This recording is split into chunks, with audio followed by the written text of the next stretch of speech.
am delighted to welcome each one of you to this morning's special lecture program.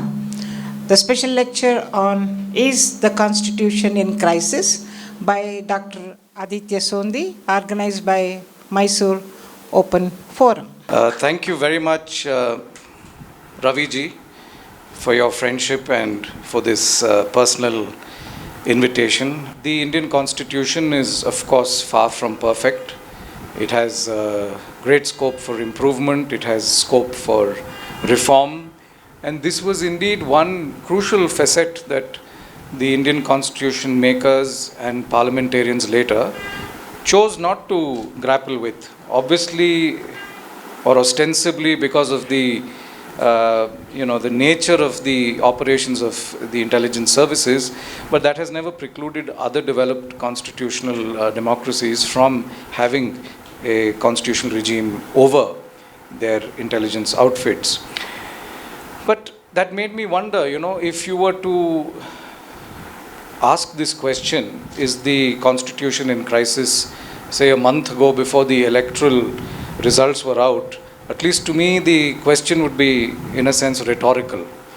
And rhetorical because the crisis was real. And I have said this previously also, that the crisis was both existential as also one of identity. Those are normally crises that individuals face as a personality disorder. And I believe the very same crises were being faced by the Constitution. Were we to rewrite a constitution today, it would be a very exciting scholarship program in a sense. As I said, the constitution by itself is not perfect, and one would think of manifold areas that perhaps a constitution could incorporate as it has not hitherto. And those would traverse many areas of civil rights, human rights, an improved federal structure, more voice to the citizens, and so on.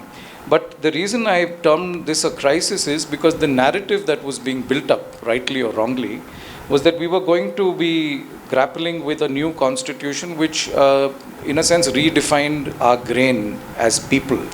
My research, as ma'am mentioned, is on a comparative study of India and Pakistan, more from a civil-military relations perspective. But the point is still moot, that Pakistan had its first constitution as late as 1956. That was practically a redundant constitution because Ayub Khan's regime kind of stalemated it. There was another shot at it in 62. It was really only in 1973 that one could say that a working constitution emerged in Pakistan, which was a good 25 years after its inception. And in my opinion, 25 years too late, because by then the military had already defined what the so-called democratic structures of Pakistan were going to be. And for young countries, India is as young or as old as Pakistan is, these early periods are of critical importance. And the absence of a constitutionalism in Pakistan, I think, has cost it dearly in the years to come. And the constitution that may I take this opportunity to welcome my guide, Dr. Asadi. Good morning, sir. This document of 1973, which came to Pakistan, also was termed the Islamic Republic of Pakistan. That's the preamble to the constitution. And in a way, it was a contradiction of sorts. Coupled with that has been the absence of objective institutional growth in Pakistan, a laid-back Supreme Court, a compromised military police apparatus, and a bureaucracy that tends to toe the line. And as I say these things to you, it worries me that much of this was and is being said about the systems that we have in India today. And that is the reason I said that there was an existential crisis to the Constitution, a conversation maybe at one level denied by leaders, but in the same breath also put out by spokespersons, that if we get the 400 par, we are going to have a new constitution. What that new constitution would look like is anybody's guess. But to me, if it ain't broke, then you needn't fix it. The fact that one was talking about not an amendment or a modification to an existing constitution, but an all-new constitution, tells you that we were keen on reinventing the wheel. And that is neither desirable nor necessary in the times that we live. This is also not just, shooting in the dark. I have not seen new draft Indian constitutions. As I told you, as a scholar, it is still a very interesting question, because people have critiqued constitutions to say some of them do too much, others have said they do too little. So those who say that constitutions do too little necessarily then want a new look constitution for their own people. But I did not see a working draft of a new constitution that would give you and me the comfort of knowing that we were going to grow into this completely new era of constitutional governance. The only draft that I saw floating around was one that really branded us as a Hindu Rashtra, and that is worrisome. In fact, that draft, prepared, I'm told, by a Swamiji no less, had a clause that Muslims in India would be equal citizens, said rather condescendingly, but minus the right to vote. And however flippant this exercise may be, the fact that this narrative is being put out and talked about, to me, is a crisis. But that existential crisis has perhaps passed us by, with credit being given to the Indian electorate, that the numbers that have emerged with this cobbled together coalition that is in power today, the numbers do not partake or permit for the sort of far-reaching constitutional amendments or the drafting of a new constitution that may have been in the conception. You have, fortunately at least, a check in Parliament on any such unbridled power. But that said, even if the existential crisis may have subsided, the identity crisis, to me, is still something that is for real. And when I say that, I mean a very basic sense of alienation from the Constitution. I have personally sensed that. Conversations have gone around now at many fora and amongst people like us as to how this Constitution is really not our own document. I don't know why that theory has been built up. And that theory has not come from ordinary spaces. I know scholars, in fact friends of mine, who have written on the constitution being colonial, on the constitution being communal, etc., both of which I think are positions that can be challenged. If anything, the Indian Constitution was, in my opinion, an anti-colonial exercise. It was an exercise to do away with the overhang of the Government of India Act and the British regime that ruled us for decades and decades, and to come up with a, maybe not perfect, but a hybrid which borrowed from some of the best constitutional jurisprudence in the world and tried to fit it into the very diverse challenges that Indian society faced at our inception. To brand it elitist, colonial, is really in a way to plant a thought that this constitution, which has served us well now into 2024, is really an alien or a foreign document. And I would like that perception to be corrected, because should you look at the Constitution, which I carry with me wherever I go, certainly to court, and I have left copies of my speech on the Constitution and the idea of India, which you are very welcome to pick up from outside or view online if you're interested, these will, I think, try and show you how the Constitution in many ways defines and fits in with the ethos of who we are as a people. To call it communal, and my friend, the author, is not entirely wrong in a literal sense, because yes, of course, as much as the Indian Constitution is secular, it does have important and far-reaching provisions that deal with community rights. and rights of communities basis their religion. And that is really what makes the constitution syncretic. Does that make it communal in a derogatory sense? I would really beg to differ. But this, shall we say, this propaganda to treat the constitution as some sort of document belonging to someone else, I think has become a very dangerous conversation, because it creates, in my opinion, this identity crisis. A crisis between the supreme law of the land within which and under which we are meant to be governed, and our personal religious ideologies, our cultural ideologies, our identities, and worse still, our politics. And my sense, I may be digressing a little bit here, is that over the past few years, our politics has become bigger than the constitution. We have become fixated now about regimes, individuals, ideologies, policies that go beyond the constitution. And it's almost as if the constitution needs to fit those rather than the other way around. And to me, that is a serious crisis. Even if the existential crisis has dissipated, this crisis is for real, for the reason that our polity can never subsume the constitution, I'm afraid. And that takes me into the key question as to how flexible is our constitution, right? The question of amendment. You were just saying, sir, that you asked Alexa how many times the constitution has been amended since 2014. Well, a few times: GST, NJAC, EWS. These are all constitutional amendments we've seen. But historically, we've had over 100 amendments. And that's a lot. And that's not to therefore say that the constitution is not flexible or rigid or unamendable. Of course not. And it's a long constitution. It's 392 articles with schedules. It's a beautifully complex document.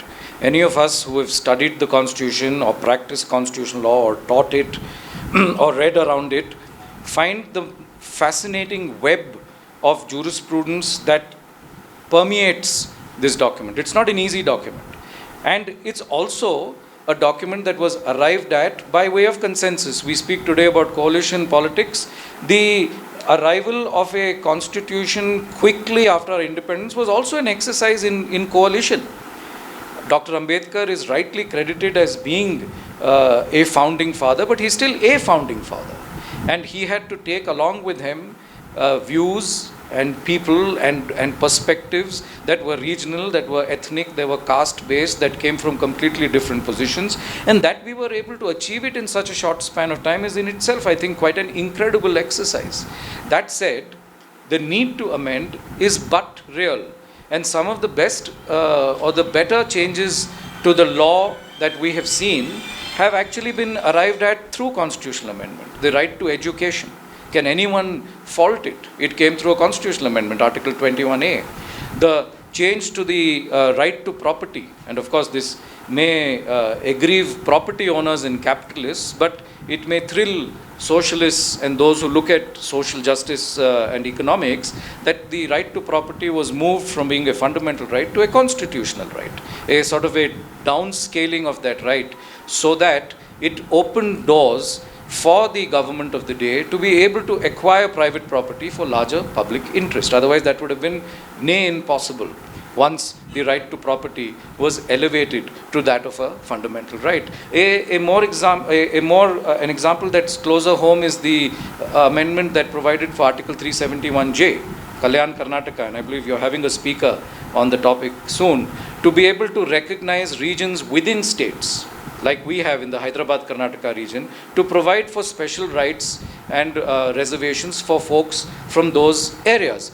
These have all emerged as constitutional amendments and actually are what make the Constitution a breathing, living document. And if you read the scholar Madhav Khosla's piece on amendment in the Oxford University publication on the Constitution of India, to which I have also contributed a piece on elections, he writes interestingly that the power to amend is in a way a sovereign power. And that sovereign power then must begin and end possibly with the government, right? After all, who is sovereign in a republic? But the law as it stands is that it is amenable to judicial review. So really it's the Supreme Court that decides whether an amendment is valid or not. And it's not that a majority, a brute majority, can push through an amendment without any oversight or check on it. And that is the law as it stands. And he says, interestingly, therefore, does that then make the Supreme Court the sovereign? Right? Does the Supreme Court then become a sovereign representative in a country? And that's, I think, an interesting academic debate. But I am personally thankful that we are at a stage now in our law, which we cannot take for granted, by the way, that the power to amend is not absolute.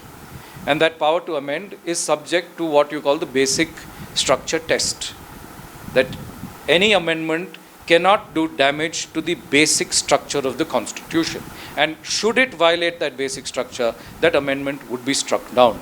And the more recent example that I can give you of that was the NJAC, the amendment to the Constitution by which a new judicial appointments process through a commission was introduced.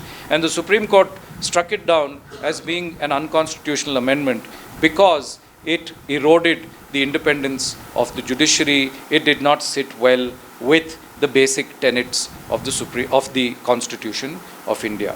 But this principle, the basic structure test, as it were, which interestingly we borrowed from a judgment of the Pakistan Supreme Court. I think that's an irony in itself.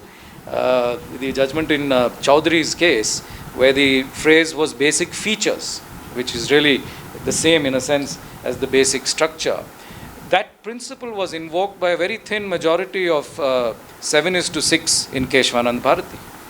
And 7:6 could have been 6:7. And should this question be referred to a larger bench of the Supreme Court of, say, 15 judges, you're going to need 8 of 15 judges to re-endorse the basic structure test. So there are two things that stand out to us. And this is why I say the identity crisis in a way is real, because amendments to the Constitution that may come in the years that lie ahead are likely to be tested in the Supreme Court, as all things are. And the court may very well be called upon to decide not only the question as to whether that amendment is within the basic structure, but possibly to revisit the whole concept of basic structure. And why I say that is that these are judge-made doctrines. The Indian Constitution itself does not say that you can only amend if you fit the basic structure. Let me be very clear. The Indian Constitution actually provides sweeping powers of amendment with certain procedural checks. Permit me another minute on this aspect, because I think this is going to be the conversation, at least legally speaking, in the courts and for larger civil society in the next few years. Permit me this. The power to amend the Indian Constitution, Article 368, earlier simply said the procedure for amendment. It was a simple procedural clause. And in Golaknath's case, on a 6:5 view, again, a narrow majority, the Supreme Court held that this was not a substantive power, and that power, therefore, could not really meddle with the larger structure or identity of the Constitution. That itself was sought to be undone by an amendment, to say the power to amend. Please notice, procedure versus power makes a huge difference in the law. And the amendment provided that Parliament may, in exercise of its constituent power, right? So the power to amend was related back to its very constituent power to amend with no fetters. The fetters remained, the procedural fetters remained, that you need 2/3 majority. That was my point to begin with, that today the 2/3 majority is not there in Parliament. That in certain cases where the amendments spill over to the rights of the states, then the ratification of the states is also required. These are procedural requirements. They can be achieved, they have been achieved. In the NJAC case, Parliament had made no procedural error to amend the Constitution and introduce a completely new process for judges' appointments. It had a majority in Parliament. In fact, there I think across parties this new appointment process had in principle support. They had the ratification of the states, but yet it was struck down basis this basic structure test. And it's very likely, therefore, friends, that this doctrine may be re-examined by the Supreme Court. It's on the Supreme Court itself. As you know, matters are not going to just go to a 15-judge bench. They're going to need a reference by larger benches with reasoned orders as to why Keshwanand Bharati, which is the basic structure judgment, needs reconsideration. But it's not impossible. We see that happen all the time. And that is going to take us into a very fundamental existential debate, again, as people, as lawyers, as scholars, as litigants, as to what really is the Constitution? Does it speak for us entirely? What change does it need? And how far can those changes go? And I think those are going to be defining moments for us as a republic. I must say here that the process of amendment is not a referendum, right? Look at Brexit and what happened with the UK. It was a botched up referendum. In my opinion, it was inherently skewed because the question itself was flawed. It never, made it clear to the voter as to what form of Brexit one was voting for. Were you voting with conditions, without conditions, what the methodology of that exit would be or not? And on a wave of emotion, on again nationalistic identity, the vote went through. And you have seen for how many years thereafter the UK scrambled or tried to unscramble this Brexit egg. And I really don't know where it stands. But I think there's an important argument for us. We say colonial constitution, but our constitution in fact has no provision for a referendum. And I would say gladly not. There is no basis, according to me, as a constitutionalist, to say that majority wins. Majority doesn't win even in Parliament. The fact that the NJAC amendment came through with an overwhelming majority does not mean it is deemed to be right. Does not necessarily mean that it speaks for all of us. I think there's an inherent flaw there to assume that parliamentarians are always speaking and acting in collective interest. That is not a constitutional presumption one can make. As much as there is a legal presumption that a new law is constitutionally valid, that presumption is rebuttable. And therefore, had Brexit occurred in India, the equivalent of a referendum, I'm quite certain it would have been tested in the courts. Brexit was never challenged in the UK. The prorogation of the House was challenged, and which is where their Boris Johnson, their Prime Minister, got a rap on his knuckles, because in the UK, even the slightest interference by the courts is a big deal. Unlike in India, where we've grown accustomed to that, so much so that people have criticized it over the years as being judicial activism, over-activism, etc., etc. But please notice, friends, that this activism that I mentioned is itself dwindling. If till 2014 the critique was that the Indian Supreme Court and the constitutional courts, the high courts, do too much, I think in 2024 people have said over the years that it's doing too little. And that's a criticism that has come from within. And that is also something that ties into this question of the identity of the Constitution, because really in our system, the Constitution is what the Supreme Court says it is, right? And as I said, the basic structure doctrine is a judge-made proposition. It's not in the Constitution. It was applied in the NJAC case, which pertained to appointment of judges. Appointment of judges in India takes place through a collegium. The collegium is a judicial construct. The Indian Constitution does not have reference to the concept of a collegium. And really, what the Supreme Court said in NJAC was that the collegium system itself is part of the basic structure. We can debate this. You can debate this to say this is going too far, it's reinventing the wheel, and so on. But the point I'm trying to make is that our jurisprudence has gone so far that one judicial construct, namely the collegium, has been used by the Supreme Court basis another construct of the Supreme Court, that is the basic structure, to strike down a constitutional amendment which has been arrived at by Parliament validly through a voting mechanism. But that makes me return to the point that merely because you had majority, you had the votes, you had the seats, does not necessarily mean that you had the legitimacy to do what you were doing, and it would still take you back to the larger constitutional ethos under which we function. Let me make a couple of other points here, friends, which I think are important to our identity, as our constitutional identity. I think our parliamentary form of government is a part of our basic structure. That list of what these basic features of the Indian Constitution are in itself is a long-winded list. It's a list that the Supreme Court has evolved over a series of judgments. But parliamentary form is one of them. And the parliamentary form, as opposed to the presidential form of government, which you see in the United States, is really, in my understanding, one where political parties face off and not individuals. But over the last 10 years, I think we've reached a polity where we have moved towards personalities rather than parties. We have moved towards individuals rather than polity and ideology. And that itself, I think, is an identity crisis for us. I don't think our constitution enables or provides or would appreciate one-man shows.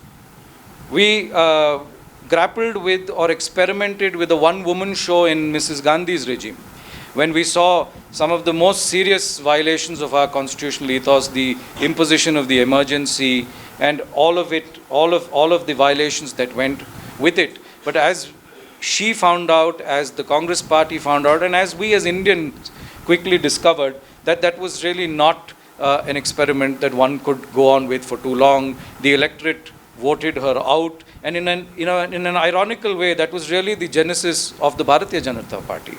If it wasn't for those excesses, perhaps the Congress may have just continued ad nauseum in some avatar or the other. And that, I think, is a very crucial lesson, not just for our Prime Minister, who now is beyond biologically born, as he says, but for the party that he represents. I'm saying this in all seriousness. One's political affiliation is besides the point. You may vote X or Y. And as I've personally maintained, at least for me, my political affiliation is to the Constitution. It's not to a party. It is bound to be in the manner of voting to a party because you're voting in or voting out parties that you believe are either doing justice to the Constitution or vice versa. But from a pure political perspective, for a grassroots, cadre-based party that the BJP claims itself to be, I wonder whether this reflection is going on as to how it has become a one-man party. And I'm sure that conversation has been exacerbated after these electoral results, right? We went into this election really as, a boxing match with one contender. And despite that, our very shrewd and wise electorate, I think, showed everyone their place, right? The BJP didn't win. The celebrations, the muted celebrations of coming back to power, I think gloss over the fact that the BJP as a party was voted out.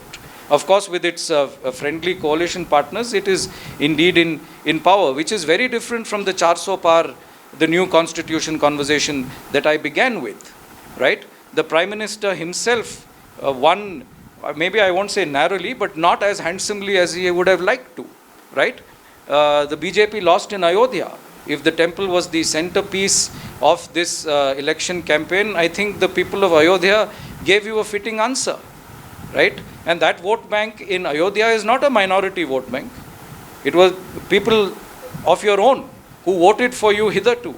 And that's the point I'm making, that in our larger polity, in our constitutional framework, I do believe that parties in power need to reflect on where this trend is going to take us and how good is it? Winning elections, losing elections is not in itself a fait accompli. It's actually what happens in between that matters. And if you examine the voting patterns in UP, for example, where the BJP thought it was invincible, you will see that it is really people whose faith is in the constitution that voted against brute majority. I can't empirically prove this to you. But from whatever I have read, watched, and understood, it is not people who believe that Mr. Yadav is the answer. It's not about individuals. I believe firmly that it's people who felt that their constitutional protections, their constitutional status, their identities as minorities, as women, as Dalits, as scheduled castes, as Adivasis, as just poor Indian citizens in some way were under threat. And that, I think, is a very reassuring voting pattern. It is also, as I say, a wake-up call, right? To say that we are too great a country to be reductionist in our politics and to say it's about one man. And honestly, 10 years into a dominant BJP, I was disappointed to hear that the narrative was still about ye to Pappu hai, Rahul Gandhi bashing. I was like, that's besides the point. And to his credit, Rahul Gandhi is a far more evolved leader than he was 10 years ago. I was publicly critical of him. I personally felt that it was, the same sort of family business being carried out. But I've done a bit of a U-turn on that after watching the efforts that he's put in after 10 years. But again, in my mind, that is not to say that you're having a Trump versus Biden face-off. That's not how we went to vote, and that's not how we should vote. And there, I believe, in this very complex and diverse country that we live in, which is really meant to be representative of voices, not just from all regions and castes and so on, but from all tiers, or from all levels. I think in this polity, the Constitution is the answer. And any identity crises that its constituents, by the constituents I mean you and me as citizens face, are well answered by the electorate. And in a way, what I'm saying stands vindicated by Mr. Mohan Bhagwat's recent statement, where in a backhanded manner, he said a couple of things. He said one was, look, it's an election, it's not a personal fight, tone down the rhetoric, tone down the venom. I'm quite sure that was a message meant for the Prime Minister, right?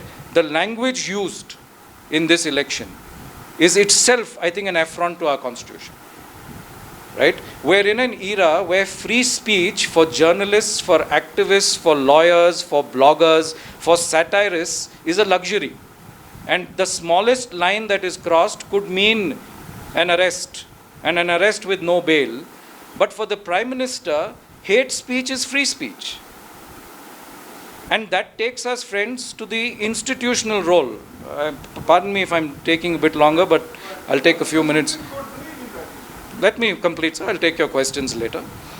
The institutional role in all of this, the buck maybe doesn't stop with, but it certainly begins with the Election Commission. Some have said the Deflection Commission of India chose to look the other way. Matter went to the Supreme Court. Supreme Court said no, sorry, threw out the PIL and said go to the Election Commission, right? And most interestingly, the Election Commission used that order to say, look, a petition was filed in the Supreme Court dismissed it, so all is well. That's the sort of Amir Khan solution to a mature democracy. That's frightening. And the media. Let me not forget, friends, from the mainstream media, the television media. Mr. Krishna Prasad, I believe at the lecture that he gave at the Sharda Prasad Memorial, used a phrase, drummer boys.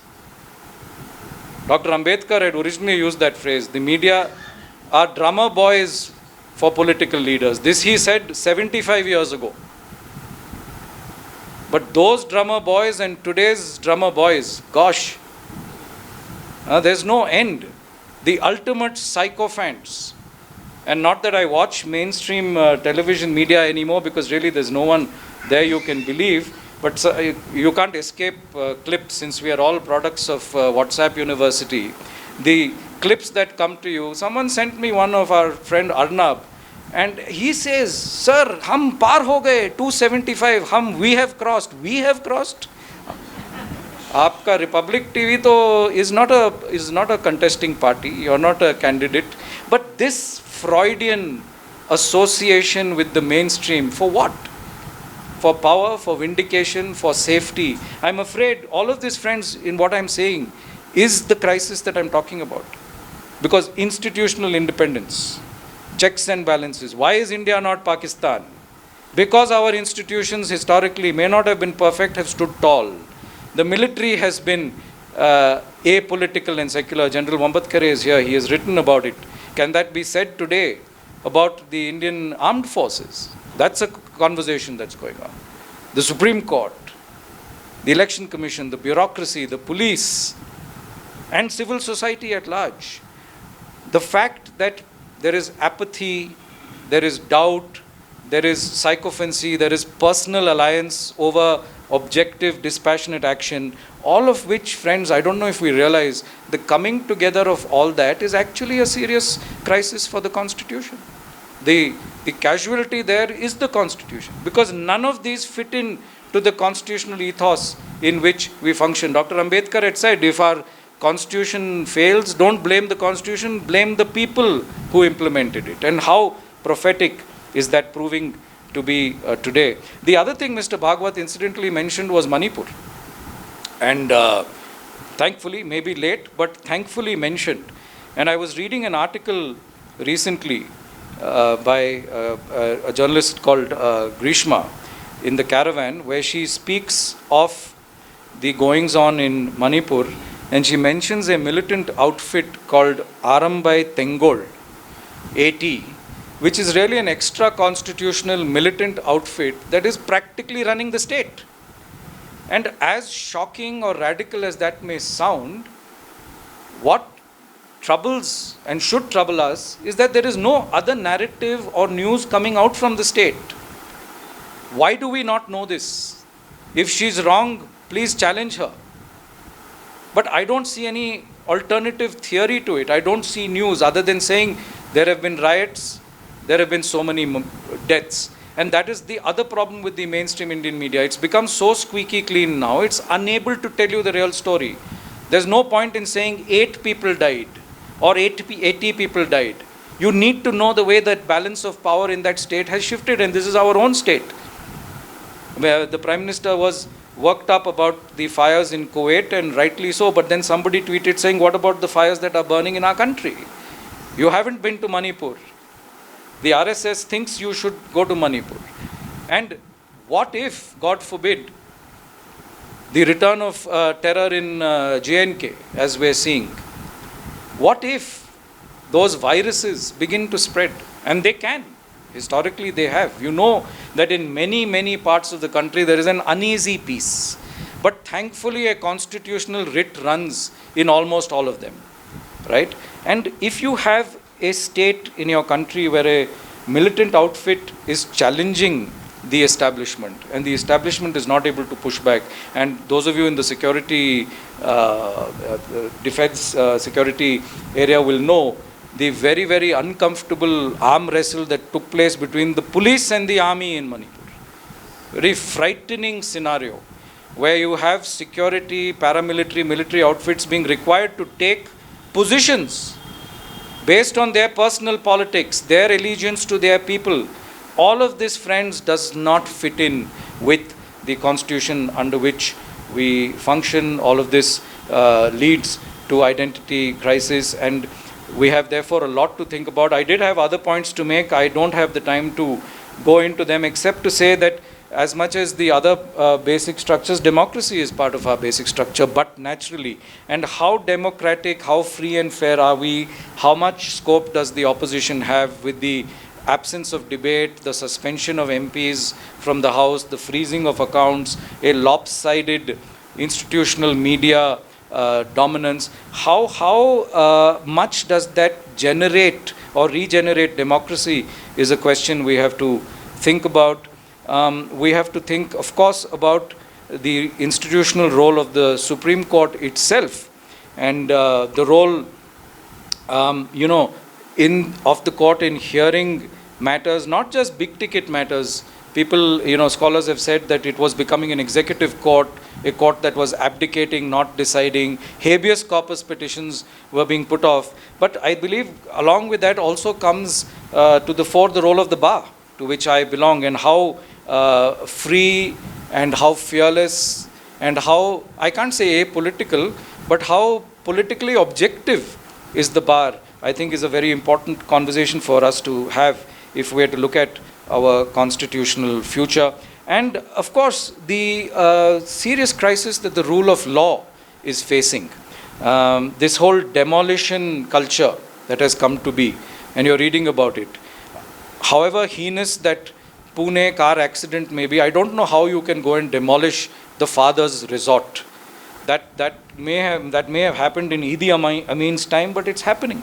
It's happening in the UP. Somebody is arrested for a riot, his father's ancestral home in the village is demolished. That is a complete breakdown of the rule of the law, and unfortunately the courts have often looked the other way.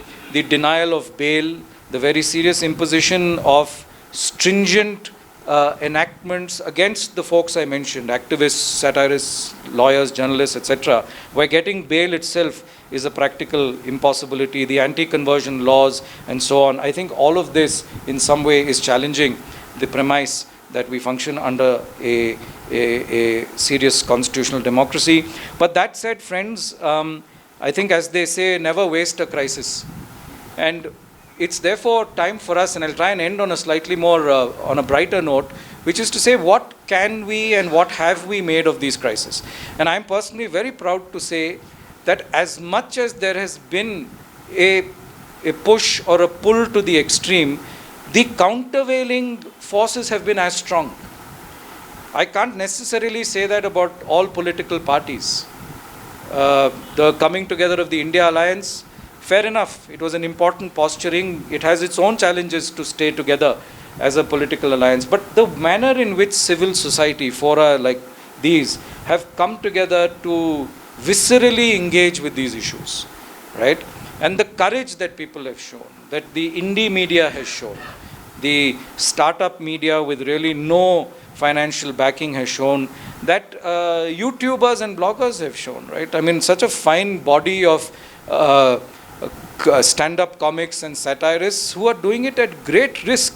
But look at the pushback from there. Look at the larger moral positions that people are taking. For me, that is very, very reassuring.